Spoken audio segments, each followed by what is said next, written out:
नमस्कार, माझ्या फूड पकवान चॅनलवर तुमचं पुन्हा एकदा मनापासून स्वागत आहे. तुम्ही चिवडा बनवता पण तो लगेच नरम पडतो. तर चला मग आपण तुमची ही तक्रार पूर्ण करूया. या टिप्स फॉलो करून जर तुम्ही चिवडा तयार केला तर तुमचा चिवडा संपेल पण नरम पडणार नाही. तो शेवटपर्यंतच तसाच कुरकुरीत राहील. कुरकुरीत असा चिवडा बनवायचा आहे तर माझ्या या व्हिडिओला शेवटपर्यंत नक्की बघा. आणि हो, लगेचच माझ्या चॅनलला लाईक, शेअर आणि सबस्क्राईब करा. चला मग आपण सुरुवात करूया. त्यासाठी आपल्याला इथे कांदे घ्यायचे आहे. इथे मी 5 ते 6 कांदे एकदम पातळ पातळ चॉप करून घेत आहे. तुम्हाला जर चिवडा बनवायचा असेल तर सगळं सामान हे थोडं जास्त प्रमाणात वापरावं लागेल, तेव्हाच तुमचा चिवडा हा चांगला बनेल. त्यानंतर आपण इथे घेणार आहोत 8 ते 10 मिरच्या. यांना पण मी स्वच्छ धुवून व्यवस्थित कट करून घेते. आणि या चिवड्यासाठी टीप म्हणजे चिवडा बनवताना पेशन्स खूप हवा. एकदम मंद आचेवर जर आपण याला चांगल्याने बनवला तर तो खूप कुरकुरीत बनतो. त्याच प्रकारे आपण चिवड्यात जितके जास्त जिन्नस टाकलेत तितका तो चिवडा दिसायला पण सुंदर दिसतो आणि खायला पण खूप टेस्टी लागतो. चला, इथे माझ्या मिरच्या कट झालेल्या आहे. हे आपण एका प्लेटमध्ये बाजूला काढून घेऊया. त्यानंतर आपण इथे थोडीशी कोथिंबीर टाकूया. कोथिंबीर ऑप्शनल आहे, तुम्ही टाकली तरी चालेल, नाही टाकली तरी काही हरकत नाही. इथे मी स्वच्छ धुवून बारीक बारीक कट करून घेते आणि त्याच प्लेटमध्ये ट्रान्सफर करते. ह्याच्यात थोडंसं मॉइश्चर असतं, कांदे, मिरची आणि सांबार यामध्ये. जर तुमच्याकडे ऊन असेल तर त्याला थोडा वेळ उन्हात ठेवा, म्हणजे याचं मॉइश्चर रिलीज व्हायला मदत होईल. जर नसेल तरी काही हरकत नाही, तेलात थोडं जास्त वेळ फ्राय केलं तर मॉइश्चर रिलीज होतो. इथे बघा, मी 1 ते पाऊण किलो इथे पातळ पोहे घेतलेले आहे. हे पोहे मी 1 दिवस उन्हात वाळवून घेतलेले आहे आणि स्वच्छ निवडून घेतले आहे. इथे बघू शकता तुम्ही, या प्रकारचे पातळ पोहे घ्यायचे आहे. याला आता आपण एकदम मंद फ्लेमवर छान परतून घेणार आहोत. जितका जास्त पेशन्स तितका चिवडा हा खायला छान लागतो.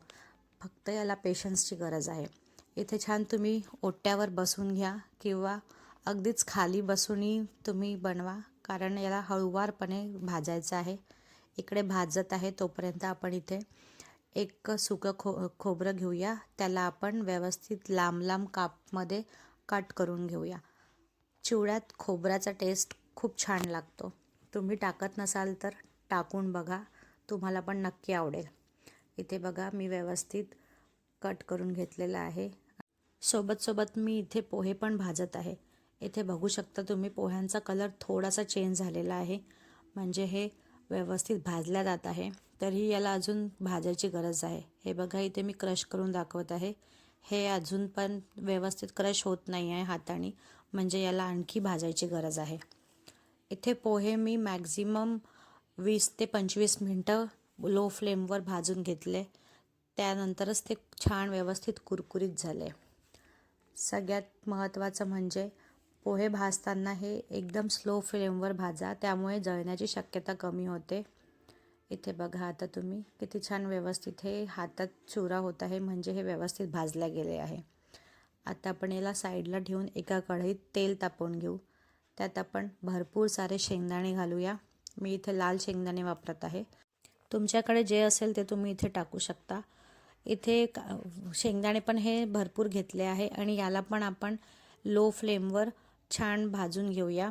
इथे बघू शकता तुम्ही, टकटक आवाज येऊन इथे शेंगदाणे भाजले जात आहे. शेंगदाण्याचे साल थोडेसे वेगळे होत आहे, म्हणजे हे शेंगदाणे भाजल्या गेले आहे. याला आपण चिवड्यात मिक्स करायचं नाही आहे, याला आपण साईडला परातीत काढून ठेवू. ही आहे टिप नंबर 2. कारण जर तो त्याचा क्रंचीनेस कमी असेल तर त्याला तुम्ही परत तेलात टाकून त्याला भाजू शकता. त्यानंतर इथे मी डाळ भाजून घेत आहे, किंवा फुटाण्याची डाळ पण म्हणतात याला. ती पण आपण व्यवस्थित तळून घेऊया. इथे छान फुटाण्याची डाळ तळल्या गेली आहे, ती आपण डायरेक्ट चिवड्यात टाकूया, कारण ही लवकर तळल्या जाते, त्यामुळे आपण याला डायरेक्ट टाकू. त्यानंतर आपण इथे कट केलेलं खोबरं टाकूया. खोबऱ्याला थोडा जास्त वेळ लागतो भाजायला, पण त्याला पण थोडं लालसर भाजायचं, नाहीतर ते पण नरम जर पडले तर चिवड्यात टाकल्यानंतर यामुळे चिवडा नरम होऊ शकतो. खोबरं छान प्रकारे भाजलं गेलं की याला पण आपण एका प्लेटमध्ये काढून ठेवू, जेणे की आपण नंतर चेक करू शकू की हे छान व्यवस्थित कुरकुरीत झाले की नाही. जर नसेल झाले तर आपण याला परत तेलात तळू आणि मग चिवड्यात टाकूया. त्यानंतर इथे मी मकईचे पोहे घेतले आहे. ते पण चिवड्यात खूप छान वाटतात. जेवढं जास्त तुम्ही वापराल तेवढंच चांगलं आहे. इथे बघा, हे मी डायरेक्ट टाकते कारण याला नरम व्हायची शक्यता नाही आहे. हे डायरेक्ट टाकलं तरी चालेल. त्यानंतर इथे आपण मिरच्या तळून घेऊया, ज्या कट केलेल्या होत्या. याला पण मंद आचेवर होऊ देऊया. मिरच्या तळायला थोडा जास्त वेळ लागतो कारण त्यात मॉइश्चर असतं. मिरच्यांना पण आपण सर्वप्रथम दुसऱ्या प्लेटमध्ये काढून घेऊ. याला पण डायरेक्ट टाकू नये कारण जर हे आणखी नरम असला तर चिवडा नरम होईल. परत याला आपण डबल फ्राय करू जर हे नरम असेल तर. त्यानंतर आपण इथे थोडीशी कोथिंबीर ती तळून घेऊया. कोथिंबीर पण एकदम क्रंची झाल्या पाहिजे तोपर्यंत आपण याला तळून घेऊया. या प्रकारे जर तुम्ही चिवडा बनवला तर तुमचा चिवडा कधीच नरम पडणार नाही. इथे बघू शकता कोथिंबीर पण छान प्रकारे तळल्या गेलेला आहे. याला पण एका प्लेटमध्ये काढून घेऊया. त्यानंतर आपण इथे टाकूया लास्टमध्ये कांदे. कांद्याला जास्त वेळ लागतो त्यामुळे हे आपण सगळ्यात आखरीला तळू. याला पण छान मंद आचेवर एकदम गोल्डन फ्राय होतपर्यंत तळून घेऊया. इथे बघू शकता तुम्ही थोडा थोडा पांढरेपणा दिसतोय, म्हणजे की हे आणखी नरमही आहे. याला आपण असं लालसर तळून घेऊया. इथे बघा तुम्ही छान लाल झालेला आहे. यापेक्षा जास्त तळायचं नाही, आता जळण्याची शक्यता असते. या स्टेजला आपण याला वेगळं काढून घेऊया. जेव्हा आपल्याला खात्री होईल की हे खरंच कुरकुरीत झालेलं आहे त्यानंतरच आपण याला चिवड्यात मिक्स करून घेऊया. याच तेलात आपण आता या चिवड्याला एक फोडणी देऊया. तेल थोडं जास्तच लागतं चिवड्यात, त्यामुळे कंजूसी करायची नाही.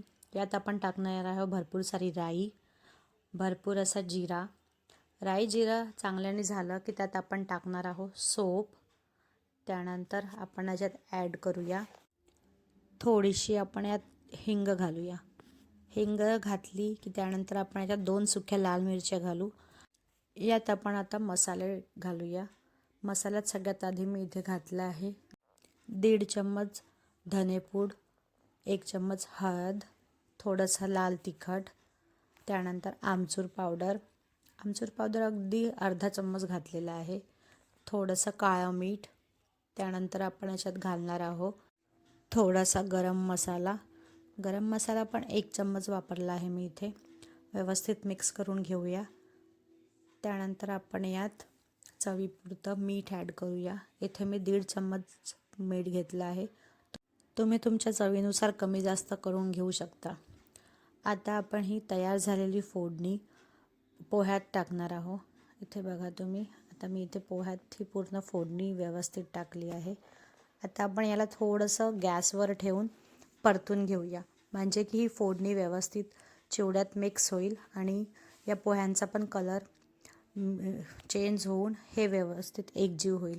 इथे बघा, हलक्या हाताने इथे मिक्स करून घेऊया जोपर्यंत की या पोह्याचा पांढरा कलर जाऊन प्रॉपर चिवड्याचा कलर येत नाही तोपर्यंत आपण याला मिक्स करून घेऊया.